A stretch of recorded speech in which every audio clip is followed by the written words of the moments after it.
Hi అండి. నమస్తే. నేను మీ సునీత. వెల్కమ్ బ్యాక్ టు అమ్మ చేతి వంట కిచెన్ అండ్ వ్లాగ్స్.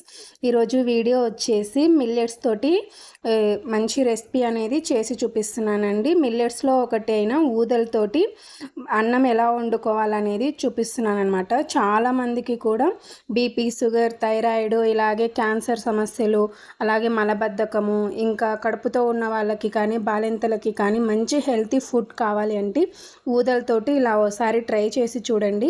చాలా అంటే చాలా టేస్టీగా ఉంటుంది. చాలా సింపుల్గా చేసేయచ్చు అనమాట ఈ ఊదల అన్నం అయితే. అలాగే ఈ వీడియోలో ఊదలు తినడం వల్ల ఎన్ని హెల్త్ బెనిఫిట్స్ ఉన్నాయో వాటిని కూడా తెలుసుకుందామండి.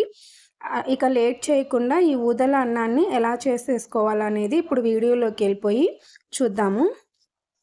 ముందుగా ఇక్కడ మనం రెగ్యులర్గా ఇంట్లో యూజ్ చేసే ఈ కప్పుతోటి 1 కప్పు దాకా ఊదలైతే తీసుకుంటున్నానండి. ఈ 1 కప్పు వచ్చేసి నలుగురికైతే కరెక్ట్గా సరిపోతుంది. లైట్గా తినే వాళ్ళకైతే నలుగురికైతే సరిపోతుందండి. బాగా తినే వాళ్ళకైతే ఇద్దరికే సరిపోతుంది అనమాట. సో ఈ ఊదలు వచ్చేసి ఎలా ఉంటాయంటే చిన్నపాటి జొన్నల్లాగా అయితే ఉంటాయండి. సేమ్ జొన్నలు ఎలాగైతే ఉంటాయో అదే విధంగా ఉంటాయి అన్నమాట. చాలా చిన్నగా ఉంటాయి. ఇక్కడ మీరు చూడొచ్చు, నేను చేతిలో వేసుకొని చూపిస్తున్నాను కదా. సో ఇలా చిన్నగా ఉంటాయి. ఇప్పుడు మనం అన్నం వండుకునే ఒక చిన్నపాటి గిన్నెను తీసుకొని అందులోకి ఈ ఊదలు వేసేసుకోవాలండి. ఊదలలో చాలా డస్ట్ అయితే ఉంటుందండి. మురికి అనేది చాలా ఎక్కువగా ఉంటుంది. దానికోసం వాటర్ వేసుకొని కనీసం 6 నుంచి 7-8 సార్లు అనేది మంచిగా కడుక్కోవాలి అండి. ఊదలు అనేది కడిగేటప్పుడు మనం బియ్యం కడిగినట్టు కాకుండా ఇక్కడ చేత్తో పిసుకుతున్నట్టు ఈ విధంగా వీడియో క్లిప్లో చూపిస్తున్నాను చూడండి. ఈ విధంగా బాగా స్క్రబ్ చేస్తున్నట్టు పిసుకుతూ బాగా కడగాలి. ఇది సరిగా కడగలేదు అంటే అన్నం కూడా మట్టి వాసన వస్తూ ఉంటుందండి. సో అందుకనేసి సుమారుగా 7-8 సార్లు అనేది బాగా కడగాలి. ఇక్కడ చూడొచ్చు, ఫస్ట్ టైం నేను కడిగినప్పుడే ఎంత మురికి అనేది వచ్చిందో చూడండి. నీళ్ళు అనేది కూడా చాలా మురికిగా ఉన్నాయి కదా. ఈ నీళ్ళన్నీ వంపేసి మరోసారి మంచినీరు వేసుకొని ఈ ఊదలు అనేవి ఇలా తెల్లగా వస్తాయండి. మనం కడుగుతూ ఉంటే అలా తెల్లగా వచ్చేంత వరకు కూడా కడగాలి. చూస్తున్నారు కదా, ఇక్కడ ఈ విధంగా అయితే ఊదలు కడుక్కోవాలండి. తర్వాత ఇక్కడ నేనైతే గంజి అనేది వంపుతున్నానండి. ఆ విధంగా వాటర్ వేసుకుంటున్నాను. మీరు వంపుకోకుండా చేసుకోవాలని అనుకుంటే 1 గ్లాస్కి 2 గ్లాసుల పావు వాటర్ వేసుకుంటే సరిపోతుందండి. లేదంటే 2.5 గ్లాసులు వేసుకున్నా కూడా అన్నం అనేది మంచిగా ఉడుకుతుంది. ఇక్కడ నేను గంజి వంచుతున్నాను కాబట్టి ఎక్కువ వాటర్ వేసి స్టవ్ పైన పెట్టుకొని మూత పెట్టేసి మధ్యలో కలుపుతూ పొంగు వచ్చేంత వరకు కూడా ఉడికించుకోవాలి అండి. అలాగే ఈ ఊదలు తినడం వల్ల ఎన్ని హెల్త్ బెనిఫిట్స్ ఉన్నాయనేది చెప్తా అన్నాను కదా. కడుపుతో ఉన్న వాళ్ళకి అలాగే బాలింతలకు కూడా మంచి హెల్తీ ఫుడ్ అనే చెప్పవచ్చండి. మన శరీరంలో ఉన్న ఉష్ణోగ్రత స్థితిని కూడా సమానంగా ఉంచుతుంది. వ్యాధి నిరోధక శక్తిని పెంచుతాయి. అలాగే ఎవరికైతే మలబద్ధకం ప్రాబ్లము ఉంటుందో, మధుమేహం ప్రాబ్లము, అలాగే జీర్ణాశయం ప్రాబ్లమ్స్, అలాగే చిన్న పేగులలో వచ్చే పుండ్లు, క్యాన్సర్ లాంటి సమస్యలను కూడా రాకుండా కాపాడతాయండి. కిడ్నీ పనితీరును కూడా మెరుగుపరుస్తాయి. కాలేయ సమస్యలు, ఇంకా శారీరక శ్రమ లేకుండా ఎక్కువసేపు కూర్చొని పనిచేసే వాళ్ళకి కూడా ఊదలు మంచి హెల్తీ ఫుడ్ అని చెప్పవచ్చు. అన్నము ఇలా ఉడుకుతున్నప్పుడు కొద్దిగా ఉప్పు వేసుకోండి. జస్ట్ చిటికెడంత ఉప్పు అంటాం కదా, అలా వేసుకోవాలి. ఇప్పుడు నేను మీకు చూపించాను కదా, దాంట్లో సగం మాత్రమే వేసాను అండి.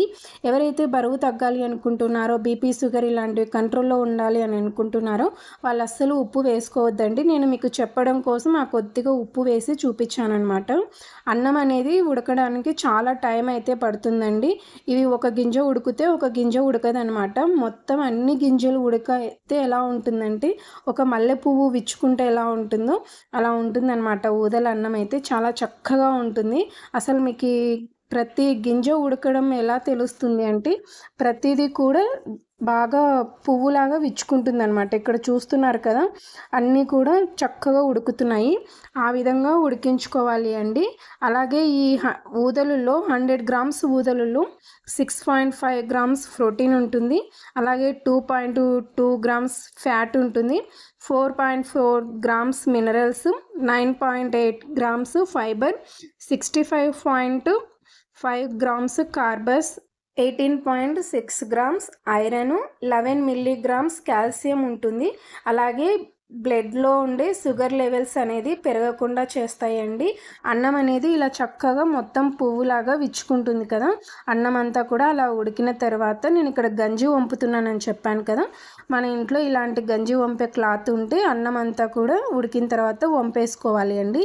ఇక్కడ చూస్తున్నారు కదా, ఈ విధంగా అయితే అన్నం రెడీ అవుతుంది. ఇది కాస్త చల్లారిన తర్వాత ఇంకొంచెం పొడి పొడిగా ఉంటుందండి. ఈ ఊదల అన్నము, ఈ మిల్లెట్స్ అన్నం ఏదైనా సరే పొడి పొడిగా ఉండే కంటే ఇక్కడ వీడియో క్లిప్లో చూపిస్తున్న విధంగా ఉంటేనే చాలా బాగుంటుంది. గంజి అంతా వంపుకున్న తర్వాత స్టవ్ పైన లో ఫ్లేమ్లో ఒక 30 సెకండ్స్ పెట్టుకున్నామంటే ఇందులో ఏదైనా ఆవిరి తేమ ఉంటే అదంతా కూడా ఆవిరైపోతుందండి. ఫైనల్గా ఊదల అన్నం అయితే ఈ విధంగా రెడీ అయిపోతుంది అనమాట.